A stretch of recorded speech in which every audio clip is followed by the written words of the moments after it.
उत्तर प्रदेश के बागपत जिले का ठाकुरद्वारा मोहल्ला, जहां लोग अपनी रोजमर्रा की जिंदगी में व्यस्त थे। 7 मई 2025 की सुबह एक ऐसी घटना घटी जिसने पूरे इलाके को हिलाकर रख दिया। यह कहानी थी नेहा और प्रशांत की, एक प्रेम कहानी जो कभी सपनों और उम्मीदों से भरी थी, लेकिन शक, अविश्वास और हिंसा की आग में जलकर राख हो गई। यह एक ऐसी दास्तान है जो प्यार के खूबसूरत रंगों से शुरू होकर खून के छींटों में खत्म हुई। इस हत्याकांड ने न केवल एक परिवार को तोड़ दिया, बल्कि समाज के सामने कई सवाल भी छोड़ गए। तो दोस्तों, चलिए जानते हैं कहानी की पीछे की असल सच। नमस्कार दोस्तों, मैं विनय कुमार। कहानी की शुरुआत 6 साल पहले हुई थी। नेहा, जो सहारनपुर जिले के गंगोह की रहने वाली थी, और प्रशांत, जिसे लोग सांप के नाम से भी जानते थे, बागपत के जैन मोहल्ले का निवासी था। दोनों की मुलाकात तब हुई जब वे होलिका चौक के आसपास काम करते थे। प्रशांत एक मेडिकल स्टोर पर नौकरी करता था, जहां वह दवाइयों के डिब्बों और ग्राहकों के बीच दिन बिताता था। नेहा पास के एक कॉस्मेटिक सेंटर में काम करती थी, जहां वह अपनी मेहनत और मुस्कान से ग्राहकों का दिल जीतती थी। वही दोनों की जान पहचान होती है और एक दूसरे से मिलने जुलने लगे। उनकी मुलाकातें धीरे धीरे गहरी दोस्ती में बदलीं और फिर यह दोस्ती प्यार में तब्दील हो गई। यह प्यार ऐसा था जो सामाजिक बंधनों और जातिगत दीवारों को तोड़ने को तैयार था। प्रशांत जाट और नेहा उपाध्याय जाति से थीं। उनके इस अंतरजातीय रिश्ते को दोनों के परिवारों ने सिरे से खारिज कर दिया। परिवारों का विरोध इतना तीखा था कि दोनों को अपने रिश्ते को बचाने के लिए कठोर फैसला लेना पड़ा। नेहा और प्रशांत ने अपने प्यार को जिंदगी का आधार बनाया और परिवार की मर्जी के खिलाफ जाकर प्रेम विवाह कर लिया। यह फैसला उनके लिए आसान नहीं था। समाज की नज़रों में वे बागी थे और परिवारों की नाराजगी उनके सिर पर तलवार की तरह लटक रही थी। फिर भी दोनों ने हिम्मत दिखाई और बागपत में एक नई जिंदगी शुरू की। शादी के बाद नेहा और प्रशांत का जीवन धीरे धीरे सामान्य होने लगा। उनके घर में एक नन्हा मेहमान आया, उनका बेटा आर्यन चौधरी। 4 साल का आर्यन उनकी जिंदगी का सबसे कीमती हिस्सा था। प्रशांत ने नौकरी छोड़ दी और उसके बाद ओला कैब चलाना शुरू किया, जिससे वह परिवार की जरूरतों को पूरा करता था। नेहा ने भी अपनी नौकरी नहीं छोड़ी।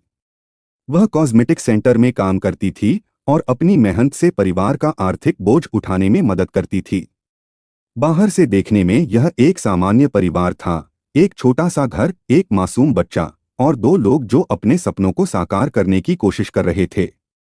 लेकिन इस खुशहाल तस्वीर के पीछे एक तूफान पनप रहा था, जिसका अंदाजा शायद नेहा को भी नहीं था। पिछले कुछ महीनों से प्रशांत के व्यवहार में बदलाव आने लगा। उसका मन शक की गहरी खाई में डूबने लगा।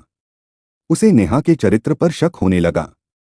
यह शक इतना गहरा था कि उसने नेहा की हर गतिविधि पर नजर रखना शुरू कर दिया। वह नेहा के फोन को चेक करता, उसके मैसेज को पढ़ता और उसकी हर छोटी बड़ी बात पर सवाल उठाता। नेहा, जो पहले से ही परिवार और समाज के दबावों से जूझ चुकी थी, इस शक और नियंत्रण से तंग आ गई। करीब 1.5 महीने पहले इस शक के चलते दोनों के बीच एक बड़ा विवाद हुआ। नेहा ने फैसला किया कि वह अब प्रशांत के साथ नहीं रह सकती।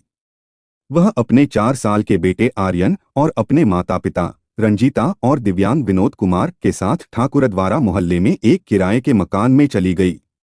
नेहा का यह फैसला प्रशांत के लिए एक झटका था। उसका शक और गुस्सा और गहरा गया। उसने नेहा का व्हाट्सएप हैक कर लिया, जिससे नेहा के फोन पर आने वाले सभी मैसेज उसके फोन पर भी दिखने लगे।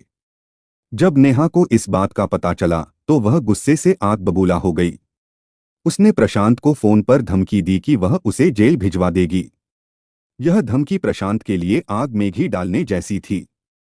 उसका गुस्सा अब एक खतरनाक जुनून में बदल चुका था, जो एक भयावह घटना को जन्म देने वाला था। 7 मई 2025 की सुबह बागपत का ठाकुरद्वारा मोहल्ला एक सामान्य दिन की तरह शुरू हुआ।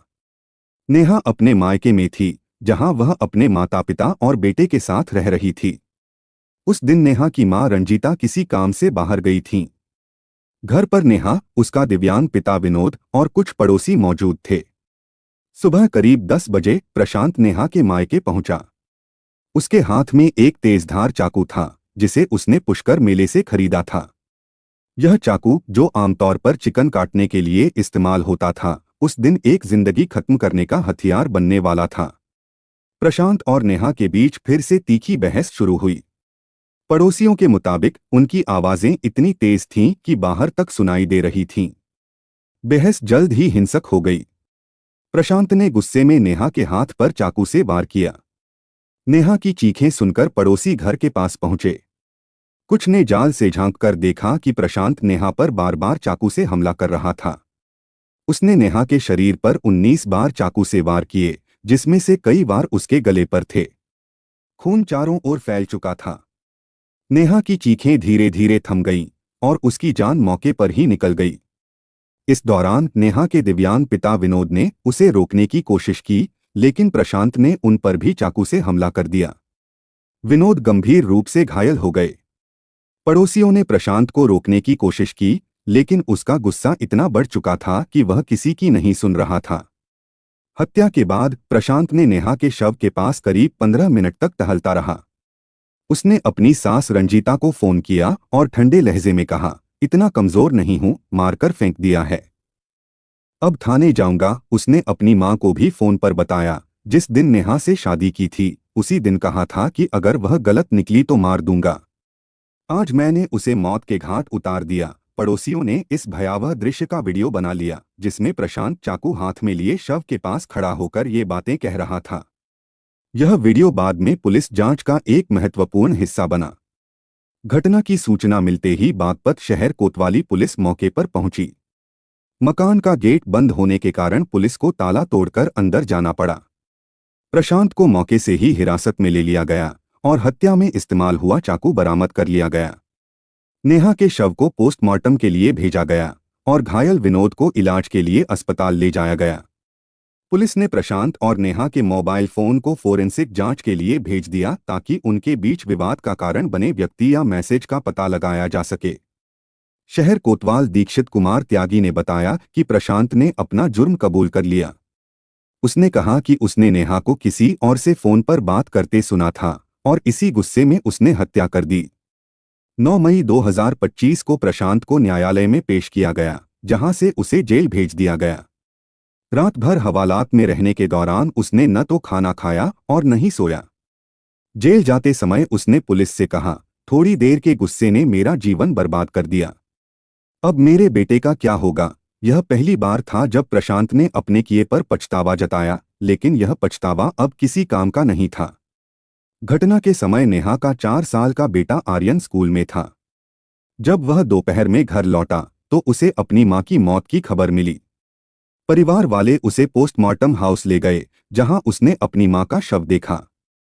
एक मासूम बच्चे के लिए यह दृश्य कितना दर्दनाक रहा होगा, इसका अंदाजा लगाना मुश्किल है। नेहा की मां रंजीता ने बताया कि शादी के बाद से ही नेहा खुश नहीं थी। प्रशांत शराब पीता था और अक्सर नेहा के साथ मारपीट करता था। कुछ दिन पहले उसने नेहा को जान से मारने की धमकी दी थी, जिसकी शिकायत नेहा ने पुलिस में की थी। पुलिस ने दोनों को थाने बुलाया था, लेकिन प्रशांत वहां नहीं गया। रंजीता ने प्रशांत के खिलाफ कड़ी कार्रवाई की मांग की और कहा कि वह अब अपने नाती आर्यन की परवरिश की जिम्मेदारी उठाएंगी। आर्यन अब अपनी नानी रंजीता के पास रह रहा है। इस घटना ने न केवल नेहा के परिवार बल्कि पूरे ठाकुरद्वारा मोहल्ले को सदमे में डाल दिया। लोग इस बात से हैरान थे कि एक प्रेम विवाह, जो कभी सपनों और उम्मीदों से भरा था, इस तरह के दुखद अंत में बदल सकता है। यह हत्याकांड सिर्फ एक अपराध की कहानी नहीं है, बल्कि यह समाज में गहरे बैठे शक, अविश्वास और हिंसा की मानसिकता को भी उजागर करता है। प्रशांत का नेहा के प्रति शक और उसका व्हाट्सएप हैक करना दर्शाता है कि रिश्तों में विश्वास की कमी और व्यक्तिगत स्वतंत्रता पर अंकुश लगाने की प्रवृत्ति कितनी खतरनाक हो सकती है। नेहा की धमकी कि वह प्रशांत को जेल भिजवा देगी ने उसके गुस्से को और भड़का दिया, जिसका परिणाम इस क्रूर हत्या के रूप में सामने आया।